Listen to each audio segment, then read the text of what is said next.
ariko aho hantu kumaze uhakoresha ndumva utuntu tunyinjira kabisa ayaya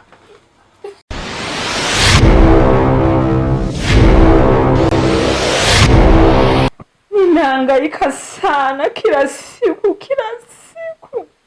natafuta babangu, nimemkosa mami bila kunisaidia. Mungu wangu nisaidie sana, nakuhitaji baba, nionyeshe babangu, nipe msaada baba.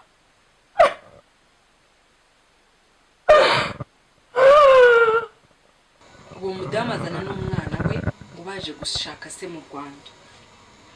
Niyanganiriza arambwira ngo hari umugabo wamuteye inda Tanzania, amaze kumutenda ahita agenda atamenye ko yamuteye inda, ngo aramubyara wenyine. Igihe kiragera umukobwa aramubwira ngo arashaka kujya kureba papa we, amubwira ko papa we aba mu Rwanda. ngo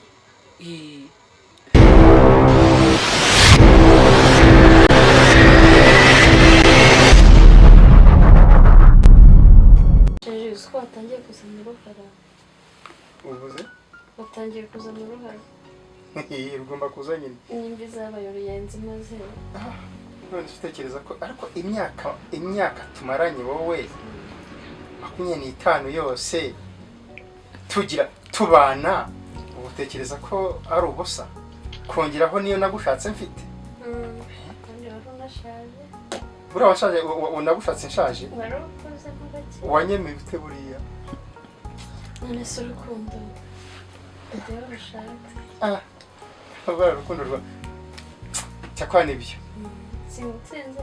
Nibyo ariko se ariko uruhane kugaragaza ko umuntu akuze abageze muri ya myaka yo kubahwa. Yego. Ariko di umukobwa wacu Liza wayirukana ryari? Uri kuvugana? Bisa rero twavuganye ejo bundi. Ariko aho hantu kumaze uhakoresha ndumva utuntu tunyinjira kabisa ayaya. Ariko shiri uzi koko byavuze ukuri. Burya ikimana avuze ko aba ari cyo. Uzi ko umwana azasiga ababyeyi neza akajya gukora uwe muryango bakabonana gake bishoboka. Kubona Liza agenda kubita icyumweru 2 adakandagira. Erigura byumva y'umwana amaze gukura n'ibitekerezo biraguka akishakira inshuti nawe. DC yageze ikirenge mu cyanyina. Nukuri kw'Imana. Ariko ahantu ni sawa. Ahantu gukora. Siko ntangiye gusinzira we. Sitangiye kunyinjira. Cyane birimo se. So binkizemo se. Umwanzi arakabura umugore umukunda. Shiri. Unje kutuvangira se. Kibondo cyacu kiradahamagara. Oh, mwitabe dini. Yes, umukobwa mwiza. Biriwe neza. Biriwe utese. Yego shaka watinze kuza kudusura. Yewe uraje. Dede baje kudusura. Oh.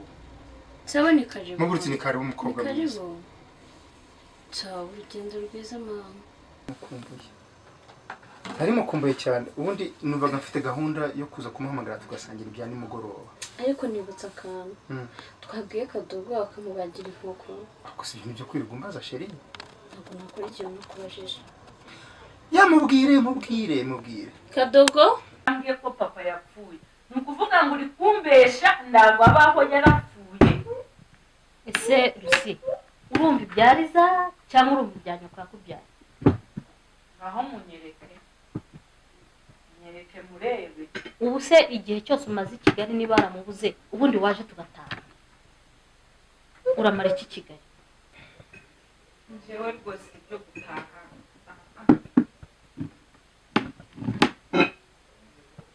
Nyamara urugo rwacu rufite umugisha. Cyane rwose. We have many blessings.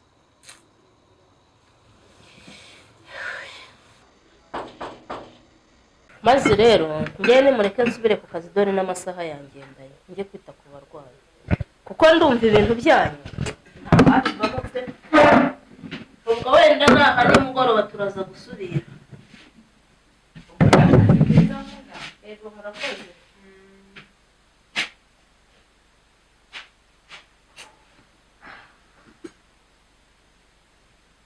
ariko Rusi ubu ko kuracyamara iki hano i Kigali igihe washakiye so kutamubonye waretse tugataha ubundi utambeshye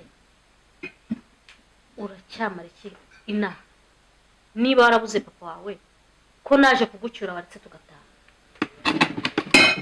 sinshobora kuva hano mu Rwanda ndabonye dadi wenda nzapfira mva mbese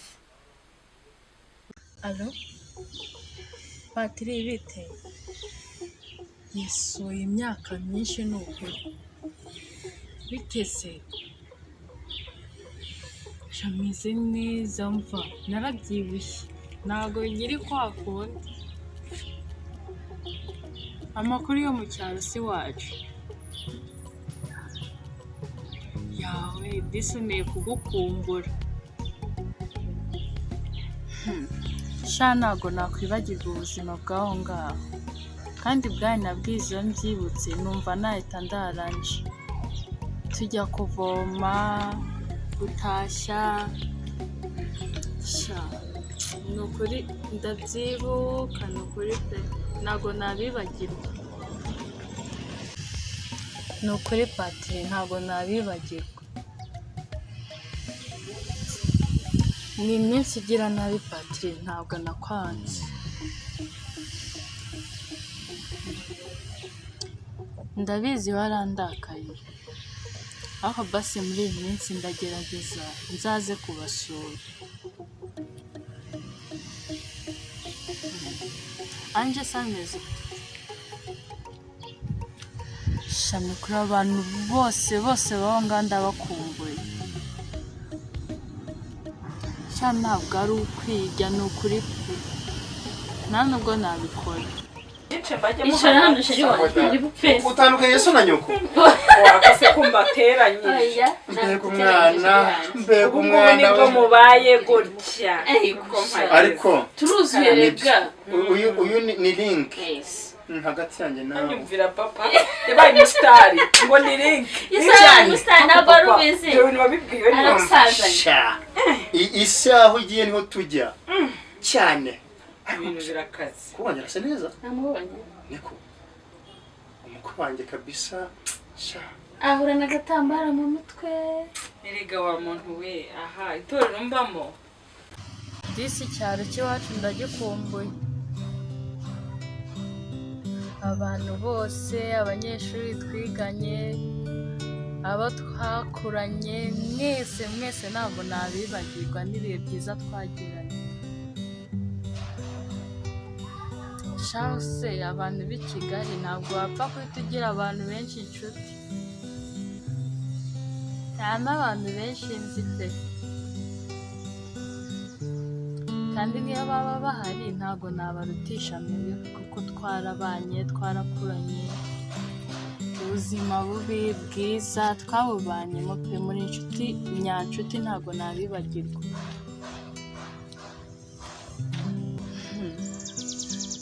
ariko se nendaga no kuzaguhamagara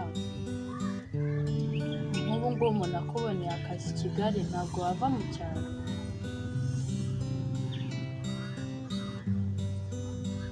nyine ndabizi ko bigoye ariko nanjye urabizi ko nahaje numva nta n'ikintu cyagenda ariko urugero ndiho nubwo atari rwiza cyane ruhambaye ariko ndarwishimira pe mana ndabasengera koko sha sengera ababyeyi basha sinshobora rwose kutabasengera ubona ugukurikira ariko aba umwana ugukurikira sinzi ukeneye karumuna kawe cyangwa agasaza kawe njye nabonye ntazi mwabaye abazungu bazungu se abazungu babyara umwana umwe babiri ako siyo mushyona ka kabiri basi duha uburenganzira mbabarira uri kugira ngo nyumve igihe nabibasabiye nkiri umwana none ubu nabahaye abuzukuru urabutuhaye ariko ikibazo nuko nabuzukuru mutakibabona ariko ahubwo barahudi yewe nukuvugana kuri telefone ariko bameze neza ariko isi n'umudugudu aha telefone sigeze duhuza nta kundi ukuntu bambwiye ngo barashaka kubona sogokuru yabasuye muri Amerika kweli nanjye rero kugira ngo ntabamara ntuze ndavuga ngo azajya ibaze papa yagiye muri Amerika ariko bwatangiye kuvuga link azajya bisaba iki sindegese yigeze umusayi reka sinakubwira ajya avuga n'ibintu rebe surumva ibyayo ariko narimba kumva erega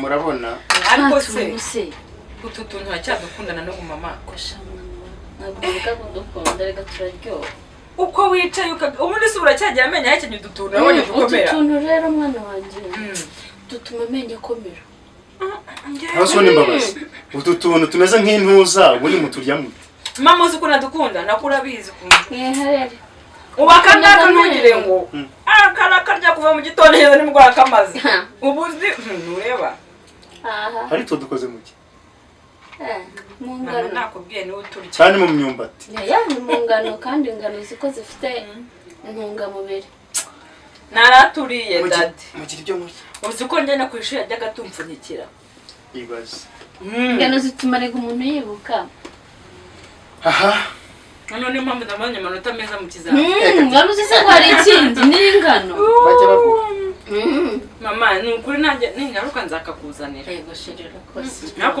uni baratubika se yego uzazana nka dutanu uzatuzana nzaturaraho uzajya gucya mumazi meze uteze meze neza utakoze se mpamagaye n'ubundi mvuga ngo uwo mpasanga ari wese numvaga byanze bikunze ngomba kuza hano ndabashaka ngo tuganire mubuhoro se mwana wawe mubuhoro ariko si cyane niba ikize umukobwa mwiza none se Rusi ubusanze isiko yarapfuye byakumarira iki n'igihe wataye Kigali haki ya Mungu kweli mami Liza yambwiye ko papa yapfuye uravuga ngo yarambeshe yaragiye kunyica ndago yapfuye none si kumbwiza ukuri niba papa yarapfuye ngarira ngihanagura tugataha cyangwa niba kiriho tukamushaka tukamubona ngishima ariko mami reka nkubaze waruzi ko ndi gushaka variyo yanje ibyishimo byanje urukundo rwanje amahirwe mu buzima nabuze uzi ukuntu mbabara iyo mbonye abana bafite base Rusi mami njyewe wimbabaza Rusi ubwo ushatse kuvuga ko njyewe igihe nataye nkurera kuva uvutse kugera none ahangaha nataye igihe agaciro gafite siko njye nta kamaro mfite mami ceceka ndagaruka kuvuga ko udafite agaciro ariko umwana agira vari Rusi ndavuze ngo ceceka aho ngaho ubu ngubu rekana na mami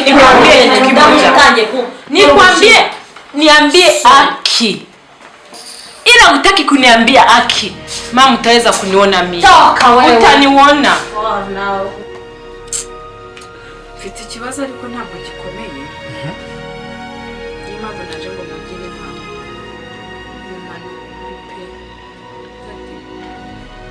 niba ari ikigeragezo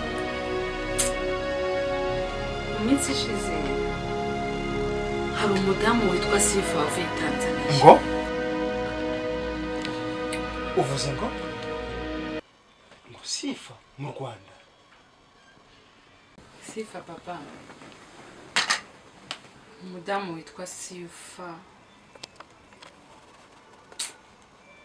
sijawahi kumpata mwanamke mrembo kweli kama Sifa haza hano mu Rwanda ngo Sifa mu Rwanda nani se Sifa uramuzi papa nakupenda sana nakupenda na mimi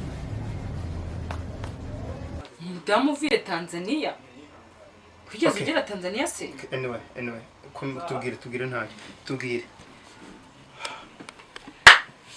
ese Sifa muraziranye papa ko bavuga Sifa si bikaba bikagukora no reka bimeze bite Sifa byaba byaragenze bite iyo bavuze Sifa rero bigenda bite reka mbabwire kera nari nzanye n'umuntu witwa Sifa mimi yes si uko fiancé wangu no Sifa yeye papa Sifa alinisaliti sitaki kusikia jina Sifa katika masikio yangu Sifa tukobiza tumwibukije umwegisi ariko papa yose turi kutayimpaye ubwo n'umwihariko we mwana nikomereza umushere wa kera ndamwibukije ariko papa shani musekere mufite amenyo uzi ko avuze indimi bikantanga nkareba hirya no hino reka da amaginga ya kandi nta kintu ajya mpisha mwana yarakubenze se cyangwa niwe wamubera ndumiwe ko yamuteye indobo ni indobo yamuteye yesu uzi ko ntari nzi ko umuntu ashobora kwibuka ibintu bya kera bikamukubita mu mutwe gutya imyaka 25 papa mysterious ubwo Sifa ariko uribuka umuntu ugeze kudusura kera wirabura mugufi abadusuye se ko ari benshi yasanze utwite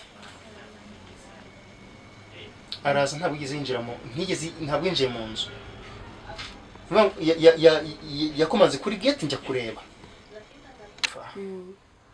ubwo nyine ahise aza muri mind Sifa iyo ryo zina ritavugwaga mu buzima bwanjye ntaryo riba burundu ariko sheri uzambwira icyo kibazo nuko rero reka njye mbibwirira ikibazo cyanjye nagize kandi nawe unamwisibe none se ubundi icyo kikobwa ko cyana kwa umuvugi iki tubwire ngo nyine uwo Sifa rero w'umutanzaniya kazi gusa ariko ameze nk'umuteka mutwe yazanye n'umwana w'umukobwa dusa ngo kuva kwino kugera ku mutwe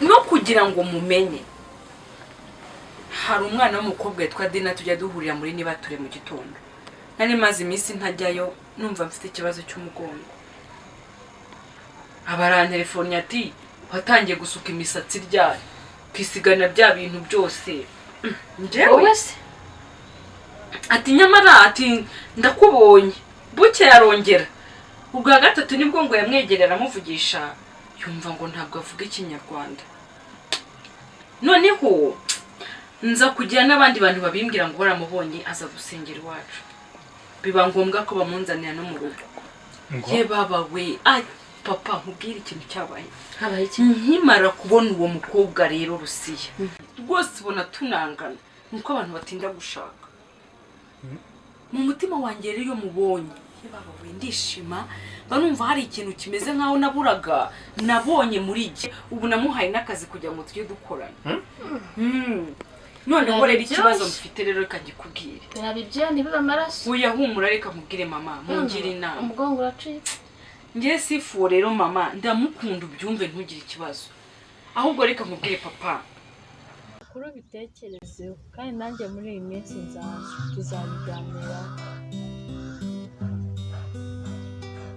nta kibazo gutinite ntiyadushije reka no kugukura ariko muri iyi minsi turavuga sabayi ubansurize bose ndabakumbuye kandi ndabakunda sabayi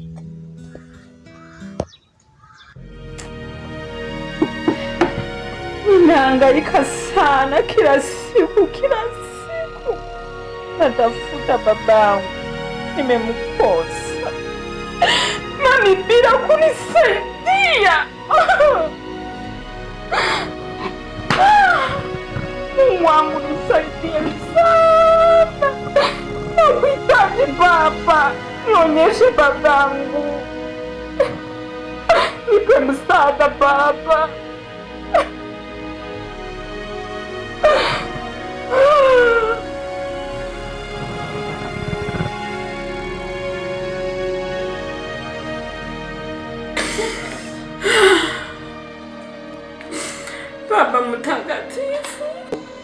uwo mudamu azana n'umwana we ngo baje gushaka se mu Rwanda.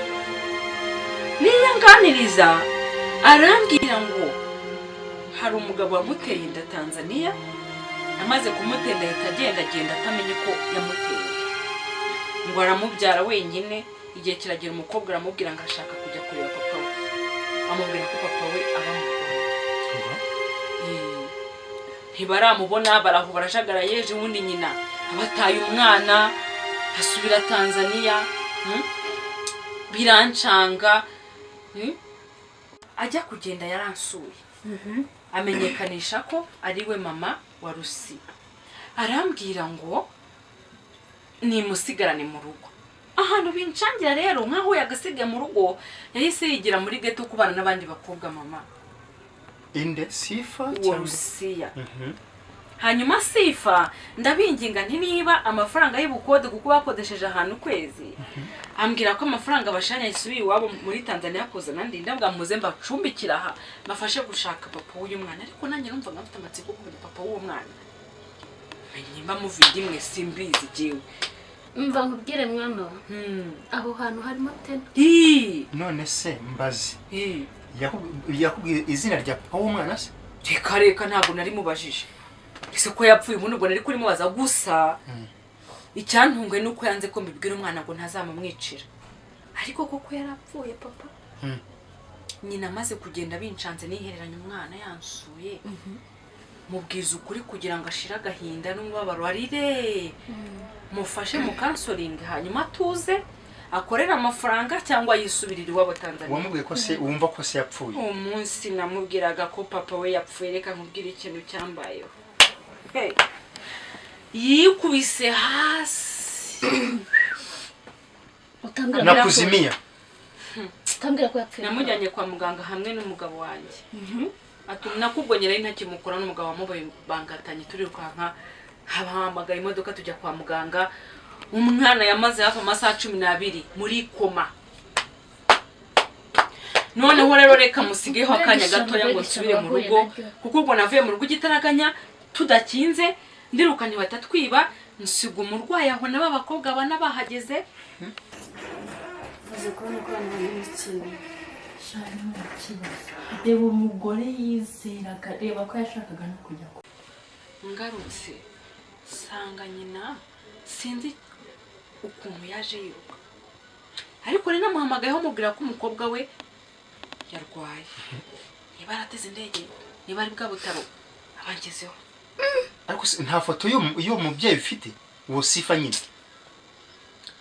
Ntabwo nigeze mufoto, ariko bura umukobwa warayifite. Mwana wasore gato hari namba yo kukazi mpamagaye, reka nitavuganira nazo. Naje kumva iyi nkuru mama, ariko banguka. Banguka. Yes. Urumva papa? Ubwo rero uwo mugore muhamagaye mubwiye yuko umwana warembye. Yahise aza yihuta, ariko nge tubisikana naringiye mu rugo gato musigira abakobwa n'umuganga nabimusabye. Umuganga ntumbaza uko byagenze, niba yaraziranye na nyina simbizi. Naraje nge arambwira ngo bagise atwara umwana. Kugeza n'uyu munsi rero ntabwo nimero ye ndamuhamagara, nimero yanjye ntayifate. Urumva? Ahubwo muganga akambwira ko ndi umugome, anyandikiye message incuro ebyiri anyita umugome. Ngo kubera iki? Ngo nari ngiye kwica umwana w'abandi, kuko namubwiye yuko ise yapfuye. Hari igihe ugira neza ukabizira. None rero papa, ikibazo mfite nari nje kukubwira.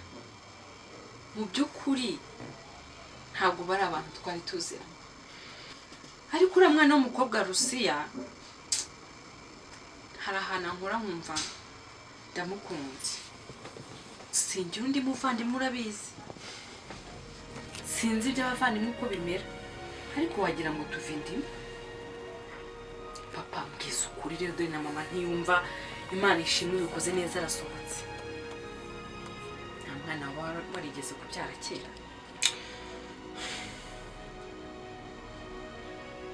Madota, ndiye byancanze. byancanze nkubwije ukuri imfura yanjye ni wowe ndarahira ku Mana imfura yanjye ni wowe Liza. hari ukuntu abantu bakubagana yewe ntumenye uko byagenze ese washatse uri imanzi none si Tanzania urabizi Liza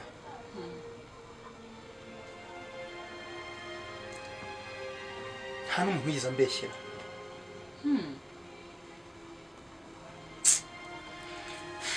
ahantu nabaye ni muri Kenya urabizi Tanzania nahageze bugenzi nihitira kubera business urumva Tanzania kandi iyo bazwa byiba ko ari muri Kenya nakundanye na Sifa aho ngo najyaga kubyumva ariko Sifa ngo nawe nari gusobanuka ubwoba ngira ngo wanze kubivuga mama yumva kwenda ko mwaba mwaragize reka mbwire ukamutera inda mama wawe ndamukunda ndabizi papa narya ntutegeza ko ritabwirwa umugabo atabwira umugore njyewe ndarimubwira none vugo rero reka mubwire byashoboka ko ari kwakunda abantu basa kandi ngo n'ubundi basa ntacyo bapfana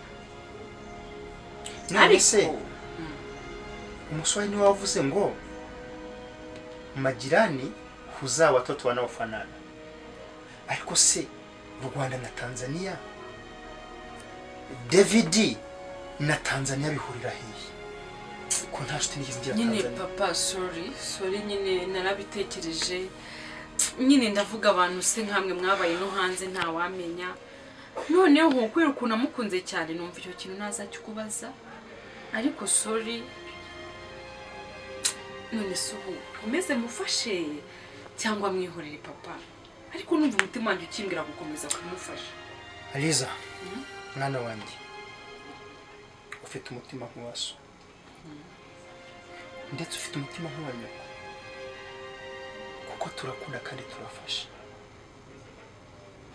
mufashe iyabahuje ifite impamvu yabahuje icyo kintu kuko niba ukumbwira Musa kugera naho abantu bamukwitirira there is something behind umuntu angiye ntatera umugongo tugomba kuzamenya impamvu byanze bikunze kiri inyuma y'ibi ntabwo ngewe kuko umutima wanjye ukuntu sinzi nanjye ukimara kwivuga nahise numva sinzi uko nahise numva mbaye so there is something behind hatuwezi kuacha jambo hilo lianguke ovyo linakuwa na maana sana so tumufashe aho ngaho niho hari chimbuko la ukweli uri kubyumva